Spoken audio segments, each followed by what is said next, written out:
KCA secretary നാനയും വെള്ളി നക്ഷത്രമൊക്കെ വായിച്ചാണ് വളർന്നതെന്ന് പറഞ്ഞു. ഞാൻ വിസ്ഡനൊക്കെ വായിച്ചാണ് വളർന്നത്. ഞാൻ കുട്ടിക്കാലം മുതൽ ഒരു ഭയങ്കര ക്രിക്കറ്റ് ഭ്രാന്തനാണ്. ഞാനൊരു ഫുട്ബോൾ ടീമിന്റെ ഉടമസ്ഥനായിട്ടും കേരള സൂപ്പർ ലീഗിന്റെ ലോഞ്ചിന് ഞാൻ ക്രിക്കറ്റ് പാഷൻ ആണ് എൻ്റെ മെയിൻ സ്പോർട്സ് പാഷൻ എന്ന് വേദിയിൽ പറഞ്ഞ ഒരാളാണ്. ഞാനും എൻ്റെ ഭാര്യയും പ്രേമിക്കുന്ന സമയത്ത് അവൾ എനിക്ക് ആദ്യമായി വാങ്ങിച്ചു തന്ന ഗിഫ്റ്റുകളിൽ ഒന്ന് ഒരു ഗ്രേനിക്കൽസ് ബാറ്റാണ്. അപ്പോൾ അതിപ്പോഴും ഉണ്ട് വീട്ടിൽ.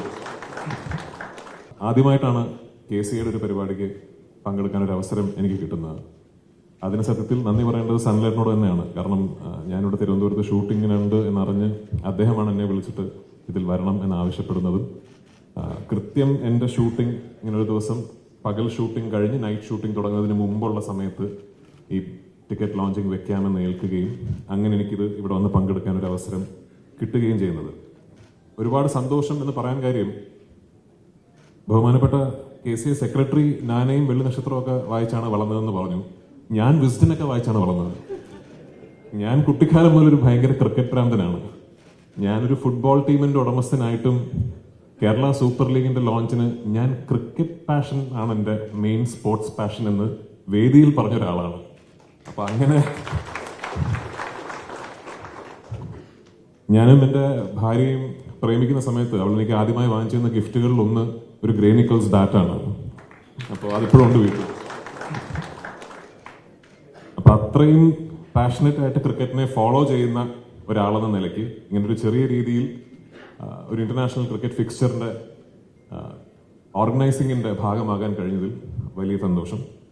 നമ്മുടെ ഗ്രീൻഫീൽഡ് ക്രിക്കറ്റ് സ്റ്റേഡിയം എന്ന് പറയുന്നത് തീർച്ചയായിട്ടും എല്ലാ രീതിയിലും ഒരു ഇന്റർനാഷണൽ ക്രിക്കറ്റ് വെന്യൂ എന്ന രീതിയിൽ അംഗീകരിക്കപ്പെടേണ്ട, ഇനിയും വലിയ രീതിയിൽ ഫെയിം കിട്ടേണ്ട ഒരു വെന്യൂ തന്നെയാണ്. ഞാൻ എപ്പോഴും പറയാറുള്ളത് പോലെ വാങ്കഡെ പോലെയും ഫിറോസ് ഷാ കോട്ട്ല പോലെയും ഈഡൻ ഗാർഡൻസ് പോലെയും ചെപ്പാക്ക് പോലെയും ഒക്കെ ഒരു ഐക്കോണിക് ക്രിക്കറ്റ് വെന്യൂ ആയി വരാൻ ഉള്ള എല്ലാ പൊട്ടൻഷ്യലുമുള്ള ഒരു ക്രിക്കറ്റ് സ്റ്റേഡിയമാണ്.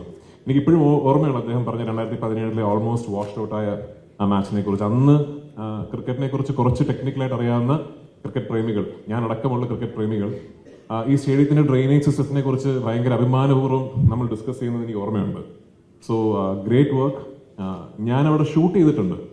എൻ്റെ ആദ്യ സംവിധാന സംരംഭമായ ലൂസിഫർ ഞാൻ ഗ്രീൻഫീൽഡ് സ്റ്റേഡിയത്തിൽ ഷൂട്ട് ചെയ്തിട്ടുണ്ട്. ഞാനൊരു ക്രിക്കറ്റ് മാച്ച് അവിടെ ഷൂട്ട് ചെയ്തിട്ടുണ്ട്.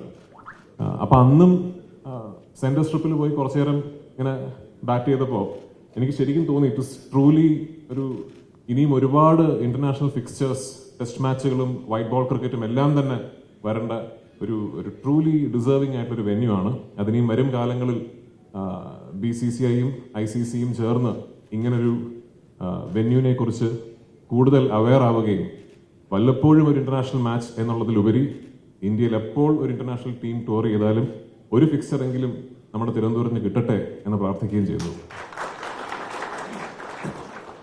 വളരെ നിർണായകമായ ഒരു സീരീസാണ്. എന്നെ പോലെ ഒരു സാധാരണ ക്രിക്കറ്റ് ആസ്വാദകന് നമ്മുടെ റെഡ് ബോൾ ടീമും വൈറ്റ് ബോൾ ടീമും വെൽ അണ്ടർ പൊട്ടൻഷ്യൽ പെർഫോം ചെയ്തുകൊണ്ടിരിക്കുന്ന ഒരു കാലഘട്ടത്തിലൂടെ കടന്നു പോകുമ്പോൾ ടീം സ്ട്രാറ്റജിയും ലോങ് ടേം ടാക്ടിക്കൽ പ്ലാനിങ്ങും എല്ലാം കുറച്ച് ഡയറക്ഷൻലെസ് ആണോ എന്ന് തോന്നുന്നത് സ്വാഭാവികം. അങ്ങനെ ഇരിക്കെ വേൾഡ് കപ്പിന് തൊട്ട് മുമ്പായി ലോകത്തിലെ ഏറ്റവും മികച്ച T20 ടീംസിലൊന്നായ ന്യൂസിലാൻഡിനൊപ്പമുള്ള ഈ സീരീസിന്റെ അവസാനത്തെ ഫിക്ചർ, ഒരു പക്ഷേ ലോകകപ്പിന് മുമ്പായിട്ട് നമ്മുടെ പ്ലെയേഴ്സിനെ ടെസ്റ്റ് ഔട്ട് ചെയ്യാൻ പറ്റുന്ന അവസാനത്തെ മാച്ച് തിരുവനന്തപുരത്ത് നടക്കുന്നു എന്ന് പറയുന്നതിൽ തീർച്ചയായിട്ടും ഒരു keen cricket observer and fan എന്ന നിലയ്ക്ക് I'm really looking forward to that match. Shooting ഇല്ലായിരുന്നെങ്കിൽ ഉറപ്പായിട്ട് ഞാൻ 5 ടിക്കറ്റ് എന്ന് ചോദിച്ചേനെ. ചോദിക്കുന്നില്ല, കാരണം എനിക്ക് ഷൂട്ടിംഗ് ഉണ്ട്. എന്നിരുന്നാലും എനിക്ക് കിട്ടാത്ത ടിക്കറ്റ് ഇവിടെ സൺലൈറ്റിനോട് ലോഞ്ച് ചെയ്യാൻ പറ്റിയതിൽ വലിയ സന്തോഷം. Looking forward to seeing the match live in front of a full house. നമ്മൾ മലയാളികളുടെയും തിരുവനന്തപുരത്തുകാരുടെയും ക്രിക്കറ്റ് ആവേശം എന്താണെന്ന് ഒരിക്കൽ കൂടി ജനുവരി 31 ലോകം അറിയട്ടെ. നന്ദി, നമസ്കാരം.